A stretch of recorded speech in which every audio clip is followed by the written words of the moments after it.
Módulo 17, curso Fundamentos Doutrinários Umbandistas. Eu sou Eduardo, estamos quase acabando, né? Estamos quase chegando no final dessa jornada aí.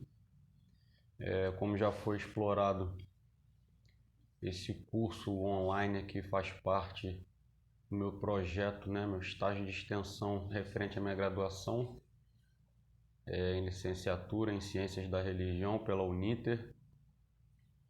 A gente vive numa época, num momento atípico, né? Esse período de pandemia da Covid-19, então os estabelecimentos de ensino se encontram em quase sua totalidade fechados e foi permitido, foi autorizado, né, para fins de prevenção, proteção e etc., que esses estágios fossem realizados de maneira híbrida, né, de maneira online, para que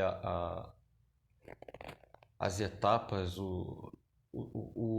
a graduação do aluno não fique comprometida. Muita gente está dependendo só do estágio para se formar e como não tem previsão de reabertura total do, né, sistema de ensino, foi autorizado essa modalidade de estágio, beleza? Então, fundamentos doutrinários umbandistas, lembrando que não são esses fundamentos unanimidade dentro de todas as casas, até porque após 16 módulos a gente já consegue compreender que existe um processo de unidade e diversidade, né? Módulo 17, aula 17, conteúdo 17, vamos falar sobre ferramentas de trabalho. A gente já pincelou alguma coisa, né? Quando a gente falou que o guia, o mentor que se manifesta no terreiro, ele utiliza o charuto como uma ferramenta, utiliza o cigarro como uma ferramenta, utiliza o álcool como uma ferramenta. Então, demos uma pincelada, agora vamos tentar aprofundar um pouquinho mais nisso aí, tá? Então, o objetivo é apresentar algumas ferramentas de trabalho utilizadas dentro dos terreiros e identificar a finalidade, né, do uso de algumas dessas ferramentas. Para isso, vamos seguir o seguinte sumário: a introdução, um desenvolvimento, onde vamos abordar o brado, né, que também é chamado de elá, a vela, o uso do fumo, o uso da bebida, vamos falar um pouquinho sobre a pemba, um pouquinho sobre o ponto riscado. A gente já comentou sobre o ponto riscado, mas acredito que fica uma nuvem ainda aí, né? Sobre o incenso, vamos falar um pouquinho também sobre cartola, chapéu, capa, acessórios, né? Muita gente usa para estética, mas a finalidade não é essa. E uma conclusão. A Umbanda vive atualmente sob uma nova ótica. O aumento da literatura voltada para a religião e o desenvolvimento de uma consciência umbandista tem feito com que muitos médios saiam do armário. Então, antigamente, vou falar antigamente porque eu tenho 15 anos só de terreiro, 15 anos de Umbanda, então eu sou relativamente novo, mas tem um pessoal que já está 30, 40, 50 anos de espiritualidade, de religião. Esse pessoal vai saber com propriedade, né, sobre isso. O camarada se autodeclarar umbandista ou candomblessista, ele já era alvo de diversos pré-julgamentos. Hoje isso ainda acontece, mas a proporção, se você comparar, né, com a nossa realidade, é completamente diferente. Até porque hoje as leis são mais rígidas, a consciência da população comum está em um outro nível, o pessoal está num outro nível de entendimento, num outro nível de empatia, num outro nível de convívio social. Então a estrutura ela vem a passos lentos, mas vem se modificando. Esse fato tem contribuído para a chegada de novos umbandistas, que muitas vezes ficam perdidos com o que assistem nas sessões, né? Aí vê o guia com charuto, tomando bebida, com um giz branco na mão lá, riscando. Para que serve isso tudo? Como sempre exploramos, né? Tudo dentro da Umbanda é um fundamento. Essa expansão que a gente trata aqui se dá muito por causa né, do advento da internet. Quando a internet se popularizou, as mídias sociais se popularizaram, abriu-se um campo livre, né? Que não é tão livre assim hoje, mas não vamos entrar nesse mérito. Um campo livre para que você pudesse expressar o seu pensamento de uma forma livre também. Até porque para você escrever um artigo e publicar nas mídias tradicionais é muito difícil, muito complicado. Hoje com a internet, com os aplicativos, com os editores de texto, você consegue começar a montar, produzir e vender o seu livro pela internet, em formato de e-book. Uma coisa que você não via, né? Então você consegue que escritores independentes ou escritores voltados para a literatura umbandista, eles possam produzir seu material e, se não publicar numa editora, né, publicar na internet. Pegar esse material, preparar um conteúdo, né, em áudio, em vídeo e publicar na internet. E a sua expressão, o seu pensamento, a forma como ele enxerga a religião, vai ser visto por diversas pessoas. Então a internet foi um fator primordial para que esses novos adeptos pudessem chegar na Umbanda. E a gente já comentou, inclusive, que tem canais no YouTube de sacerdotes, médiuns umbandistas, com mais de 500 mil inscritos. Então você vê que a proporção da coisa realmente está evoluindo. Já peço desculpa de antemão, eu sempre falo nos vídeos, eu estou próximo aqui a uma rua principal, uma avenida principal, então tem muito fluxo de veículos, e a gente está na época das eleições, então possivelmente pode passar um carro de som aí, uma carreata, então se acontecer, já peço desculpas antecipadamente. Então vamos falar um pouquinho sobre o brado, né? O brado possui a mesma explicação da corimba, né? Porque é emissão sonora, tá? Quando ele dá o brado, o guia dá o brado, o caboclo dá o brado, né? Ele está atuando no ambiente, naquela esfera psicológica, religiosa, né? Isso aí já influencia tanto o médico como o assistente, né? Cria uma onda energética propícia para o ambiente de trabalho, né? Então, muita gente fala, mas isso aí é o médium passando à frente para aparecer, para não sei o quê. Pode acontecer? Pode acontecer.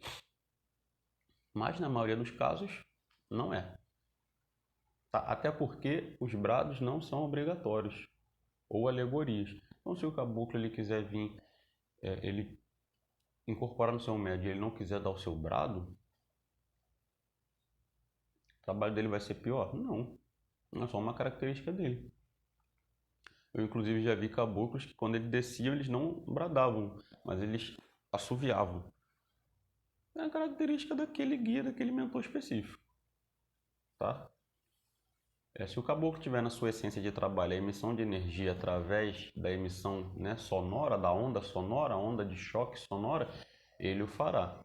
Além disso, ele pode utilizar a emissão sonora para ajudar o consulente a se conectar com o trabalho que irá ser desenvolvido, né? A gente está sempre falando, né, de se criar uma esfera psicológica ali no ambiente para que tanto médios quanto assistentes se conectem àquela esfera ali e entrem em conexão com o sagrado que está sendo louvado naquele ambiente. Além disso, ele pode utilizar a emissão sonora para ajudar o consulente a se conectar com o trabalho que irá ser desenvolvido, alinhando os seus chakras. Lembra que a gente falou dos centros de força? São diversos, mas temos 7 principais, cada um agrega ou dispersa um tipo de energia. Então, esse brado também vai atuar nos diversos chakras aí que compõem a estrutura espiritual do ser humano. Então, com o impacto energético dessa onda sonora do brado, acredita-se, né, que também tenha a finalidade de descarregar o assistente por causa da onda de choque que é provocada, tá? Isso tudo no nível espiritual. O brado também é conhecido como ilá, né? Muitas vezes você não vai ver a pessoa falando brado. Eu vejo muitos vídeos do Paulo Dojê, eu vejo muito ele usando essa expressão, né? O ilá. Quando o caboclo chega e dá o seu ilá, né? O ilá de Exu seria a gargalhada, aquela gargalhada que ele dá, a pombagira também, muitas vezes o pessoal se assusta, então não é aleatório, né? Tem uma finalidade. Cada guia ou mentor espiritual tem a sua forma sonora de representar o seu arquétipo, né? Os boiadeiros também têm os seus brados lá, as sereias, né? Tem os seus cantos, seus choros, seus lamentos, cada um tem o seu tipo de emissão sonora para poder se conectar ou trabalhar, né? De uma maneira grosseira, falando. Então, vamos falar um pouquinho sobre a vela. A gente sempre vai ver, a vela é um dos fundamentos que fazem parte da unidade umbandista. Todo terreiro você vê a utilização de vela, tá? Um bandista não acende vela. Ah, eu vou acender uma vela. Não, um bandista não acende vela. Um bandista firma a vela, né? Tem a diferença. Você acender, você pegar o fósforo, riscar ali e deixar queimar. Quando você firma a vela, você está impregnando aquele objeto de fé, de intenções, de anseios, você está criando uma esfera energética, agregando e ou desagregando energias naquele objeto vela específico, tá? Por isso a gente fala que é firmar. Quando alguém fala, firma uma vela, você vai acender, vai orar, vai se conectar e tal. Então, quando ele firma a vela, ele está impregnando aquele objeto com a sua energia, né? Seus medos, seus anseios, suas necessidades. A vela é uma ferramenta de conexão entre você e a quem ela se dirige, tá? É errado achar que quando você firma uma vela, você está dando luz para o seu guia ou seu orixá. Porque é uma observação meio lógica, né? Se você tem um orixá, eu já escutei muita expressão, né? Ah, acende a luz que está deixando seu orixá no escuro, não sei o quê, está deixando seu guia no escuro. Então você tem um orixá, que é toda energia, né? Que tem muito poder, que consegue influenciar milhões de pessoas ao redor do planeta. Aí você vai ter que pegar através de uma vela, você vai ter que dar luz para aquele que ilumina diversos. Eu, pelo menos, dentro do meu raciocínio, eu não consigo conceber. Até pela nossa imperfeição, até pela nossa carência de evolução. Entende? Mas essa é uma visão minha, tá? A luz está sendo concedida sim, mas para você mesmo. Então, quando você acende a vela para o orixá ou para o guia, você oferta para, mas aquela energia está sendo gerada, criada, emanada em prol daquele que acende. Então, quando você acende, você cria um ponto de conexão através do qual o guia, o mentor, o orixá, ele pode atuar na sua vida. É igual, como é que chama lá o que tem no mar lá, o farol. Visto o farol? Visualizado o farol? Então o navio, ele está no meio do mar, tudo escuro, não sabe para onde ir. Quando ele olha, tem um ponto aceso lá, ó, é o farol. Aí ele consegue se guiar. Entende? É uma analogia meio grosseira, mas a ideia é justamente essa. Para você criar um ponto, um centro de conexão onde o guia pode atuar, operar na sua vida. Através da energia que você emana daquela vela e todos os anseios e desejos e vontades que você agrega naquilo ali, aquela energia produzida, transmutada, o guia, o mentor, o orixá utiliza aquela energia na sua causa específica. Então você não está iluminando Oxalá, você não está iluminando Ogum. Ao contrário, você está dando, fornecendo energia, condições, criando uma psicosfera propícia para que eles atuem na sua vida. Beleza? A energia que é gerada a partir da conexão que você criar com o objeto é a que será utilizada em seu próprio proveito. A grosso modo, você cria um campo propício para que a espiritualidade possa atuar na sua vida, né? Na minha visão, não faz sentido acreditar que um ser de luz, que é bem mais evoluído que nós, necessite que firmemos vela para iluminar o caminho deles, tá? Então, essa é uma visão particular. Para mim, pode ser óbvio, né? E não quero obrigar ninguém a acreditar nisso, mas, como eu falei, para mim parece óbvio. Se o pessoal acreditar ou tiver uma outra versão, explicação, comenta aí embaixo aí que eu vou ter o maior prazer de ler e, se for o caso, mudar o meu posicionamento. Vamos falar um pouquinho do uso de fumo. A gente já tratou disso, né? Em 2 módulos. Tratamos disso no módulo da gira e no módulo do passe, se eu não me engano. Então a entidade não fuma, a entidade não é viciada ou atrasada. O charuto, cachimbo ou cigarro funcionam como defumadores individuais, a gente já falou isso, né? Aqueles 2 princípios, sopro quente e sopro frio, né? Um descarrega, o outro agrega energia, já falamos isso também. O tabaco é ferramenta de trabalho na Umbanda e, como ferramenta, não existe obrigatoriedade de se usar. Eduardo, pode existir um caboclo que não fuma charuto? Pode. Pode existir uma pombagira que não fuma um cigarro, uma cigarrilha? Pode. Ah, mas não tem problema nenhum. É ferramenta, é acessório, complemento. Se o guia não quiser utilizar, ele não vai usar e ponto. Pô, mas o trabalho não fica comprometido, não vai... Não. Tá? Cada guia, cada mentor possui suas características, né? Suas formas individuais de exercer o seu trabalho mediúnico.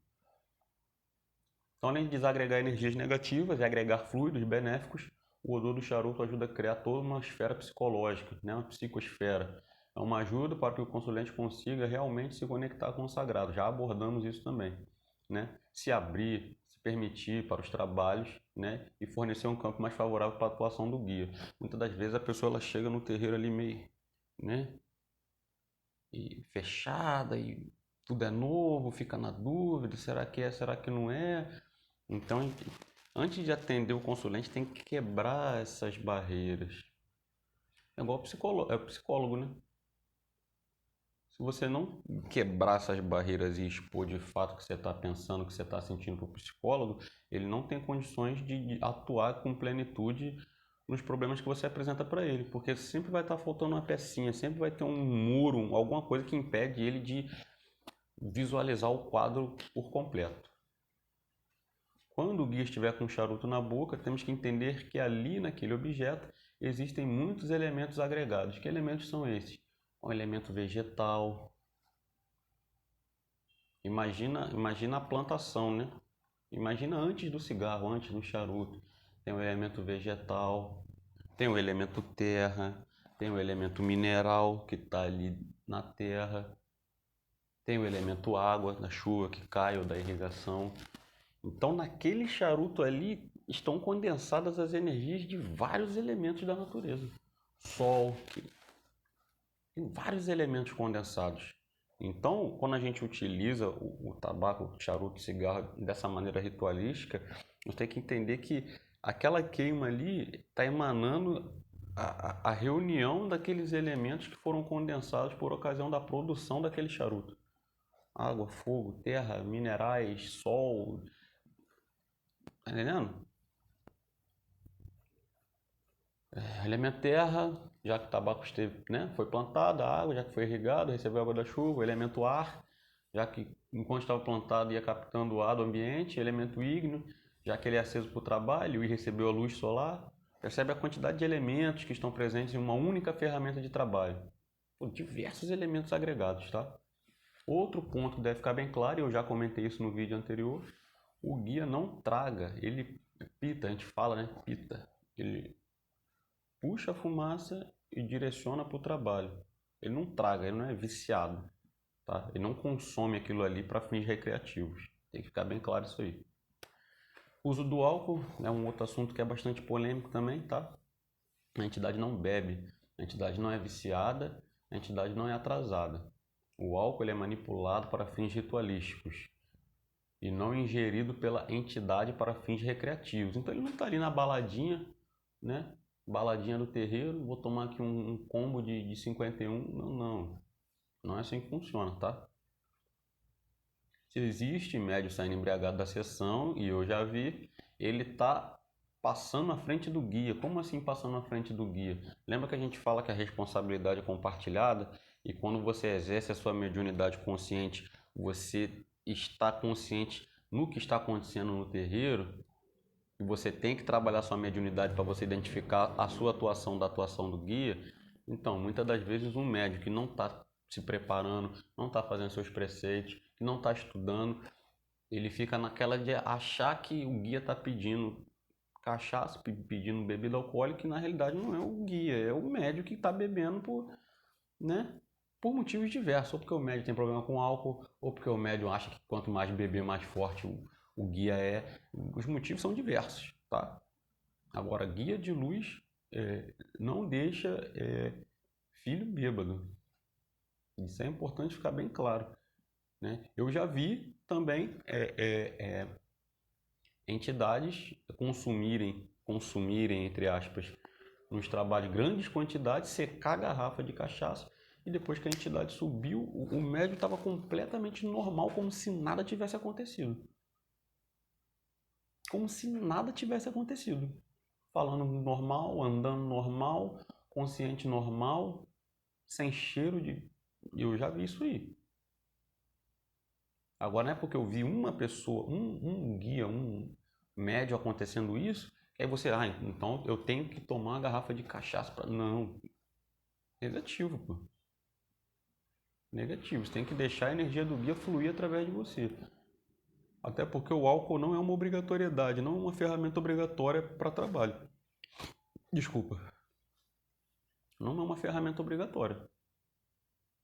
Eu já cambonei, na época que eu era cambono, eu cambonei uma pombagira, uma moça, né? Que ela trabalhava com água com açúcar. E aí? Quer dizer que os trabalhos dela eram mais fracos porque ela não usava cachaça. É tudo muito relativo. A gente não pode engessar. Então o guia não é obrigado a utilizar o álcool em seus trabalhos. Porém, quando utilizam, é para fins de limpeza energética ou imantação. O princípio da utilização energética é o mesmo do fumo, sendo os elementos do álcool utilizados para fins caritativos e não recreativos. Beleza? O guia pode trabalhar com álcool sem ingeri-lo.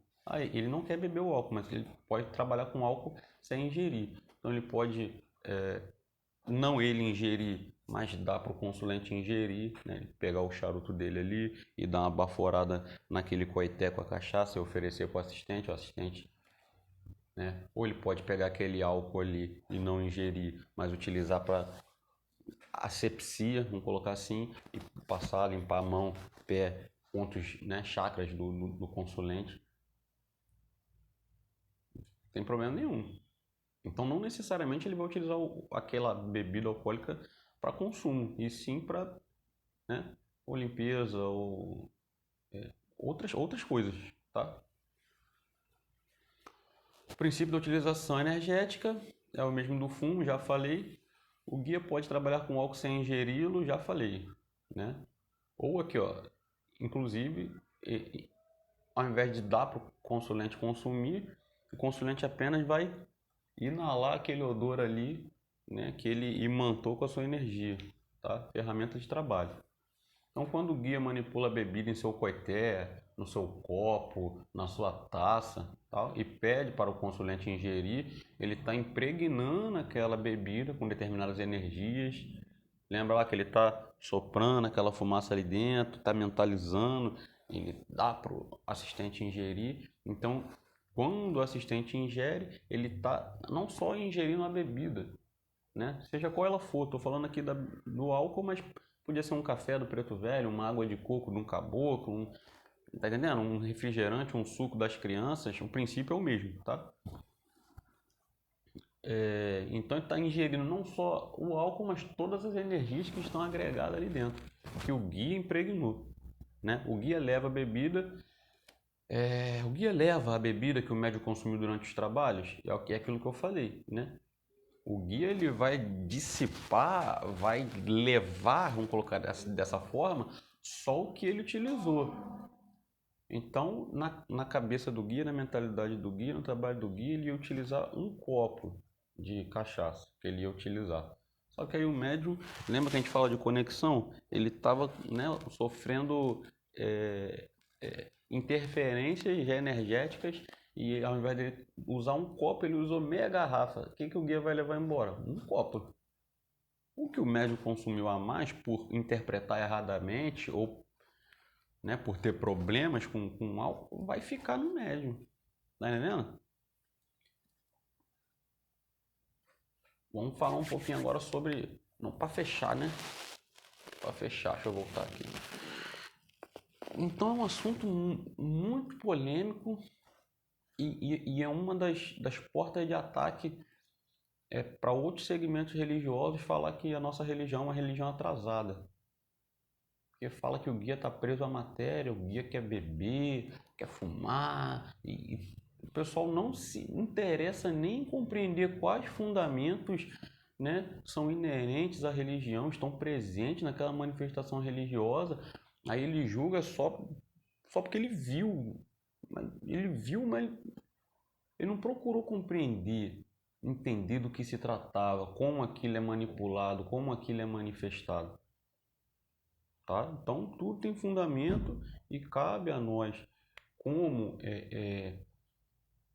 disseminadores de conteúdo religioso, explorar isso aí e trabalhar isso aí.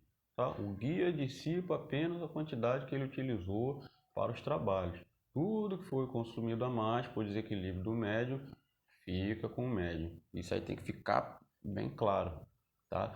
Se você, todo trabalho, você é médium de incorporação. Se todo trabalho que você exerce no seu terreiro, com um guia que utiliza bebida alcoólica e você sai cambaleando, você tem que começar a rever todo o processo. Tem que começar a rever todo o processo. Começando por você. Será que você tem alguma deficiência nesse sentido? Você tem algum problema com álcool? Tem problema, vai se tratar. Problema da matéria, a gente resolve na matéria. Beleza? Então vamos falar um pouquinho da Pemba aqui. Acho que muita gente já viu também esse material, essa ferramenta. Lembrando sempre que as explicações, elas são explicações básicas, gerais, para a pessoa compreender, ter uma noção geral do que está acontecendo. Se a pessoa se interessar por um assunto específico, internet, livros, vários campos de pesquisa para a pessoa se aprofundar nos assuntos, tá? Então a Pemba é uma composição de sulfato de cálcio hidratado, encontrado na maioria das vezes em cor branca, mas podendo ser encontrado em várias outras cores também. A Pemba é usada para traçar pontos que servem de firmeza e captação de forças para os trabalhos, tá? Então são os pontos riscados, né? São aqueles desenhos que o pessoal, quando alguém incorpora ali, o pessoal vê que eles riscam ali ou em uma tábua, ou num, como é que chama aquele, ou numa ardósia, ou no chão mesmo. Então vai variar de casa para casa, tá? É necessário uma consagração antes de seu uso em rituais da Umbanda para que possamos usufruir de toda a sua energia e valor ritualístico. Então lembra que eu falei no outro módulo? Na Umbanda, tudo que é sacralizado, sagrado é. Então se você comprar a Pemba numa loja de artigos religiosos e for riscando direto, aquilo ali nada mais é que um giz normal. É um giz normal.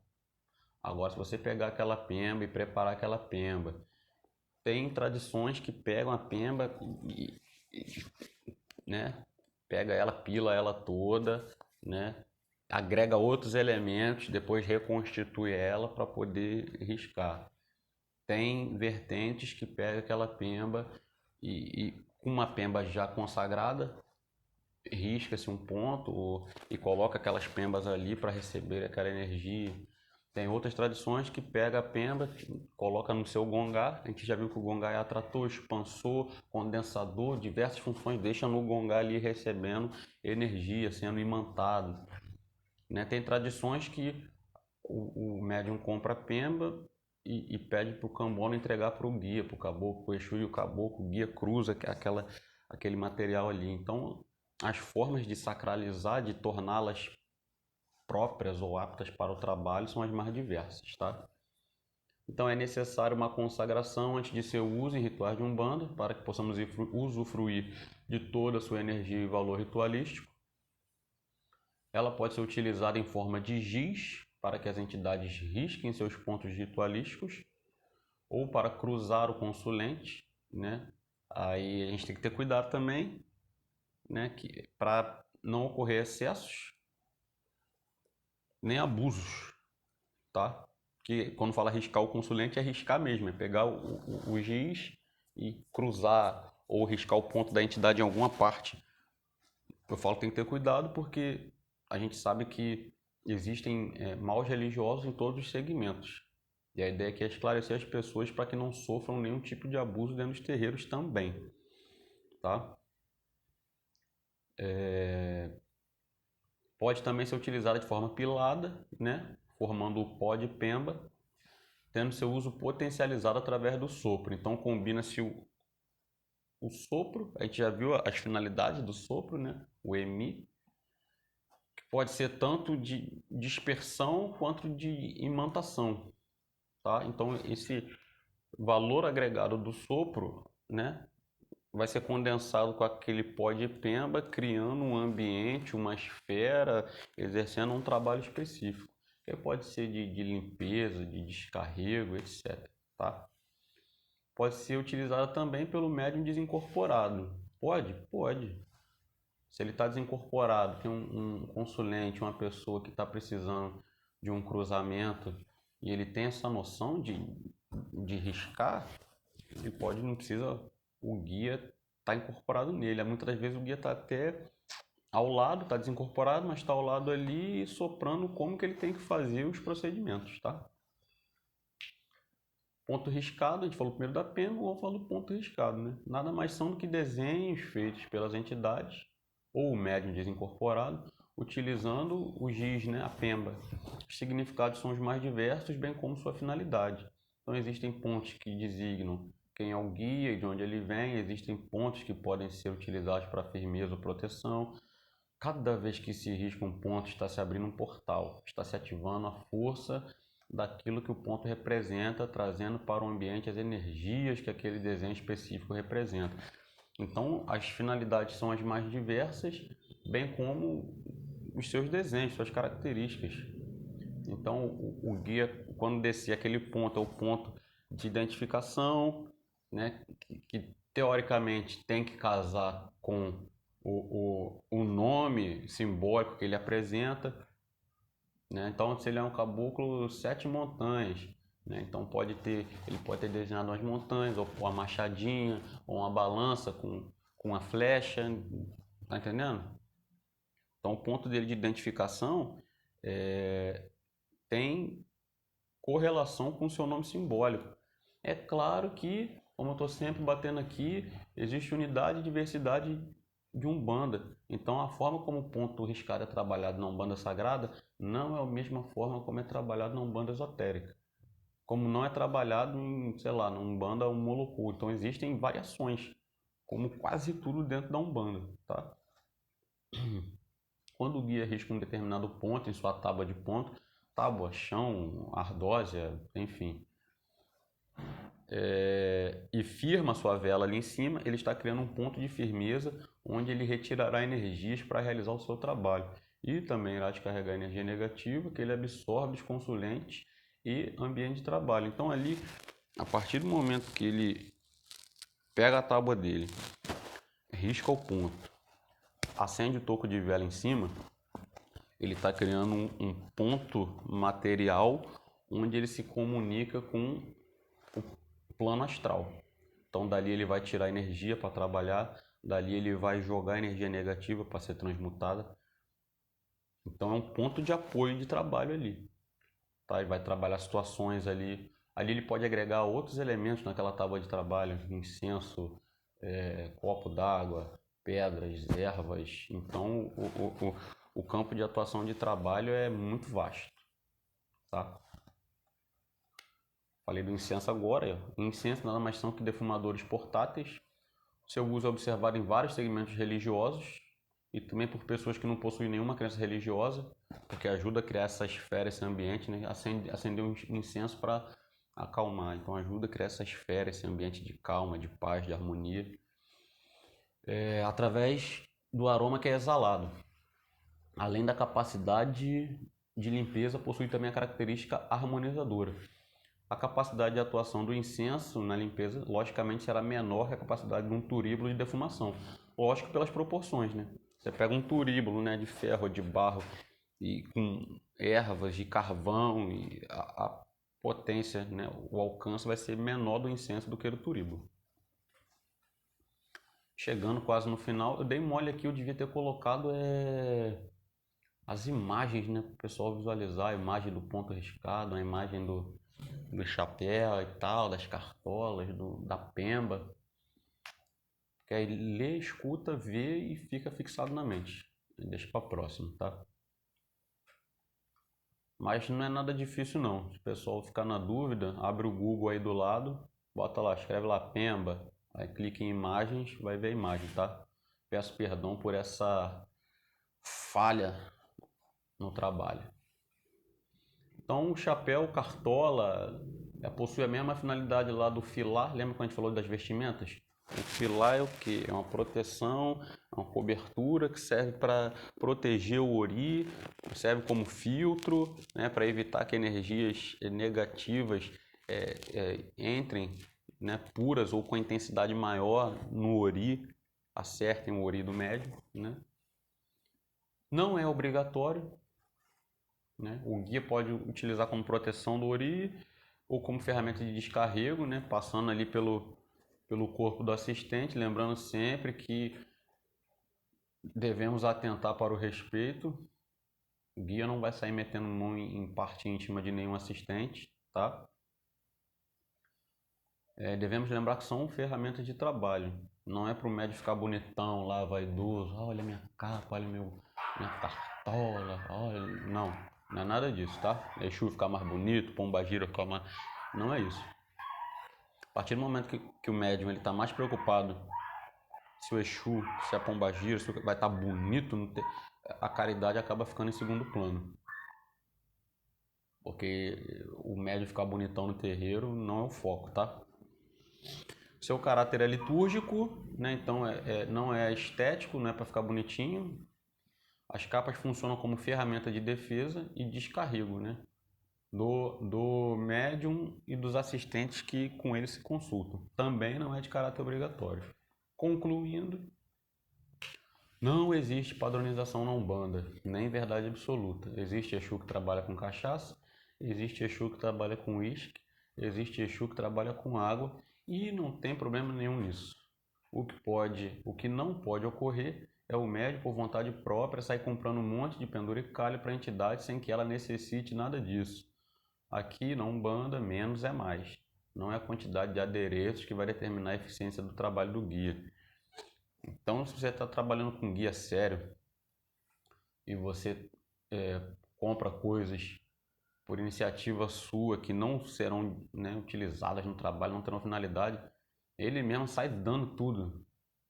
A pessoa incorpora com, sei lá, um terço, que comprou um terço bonitão, aconteceu comigo, tá?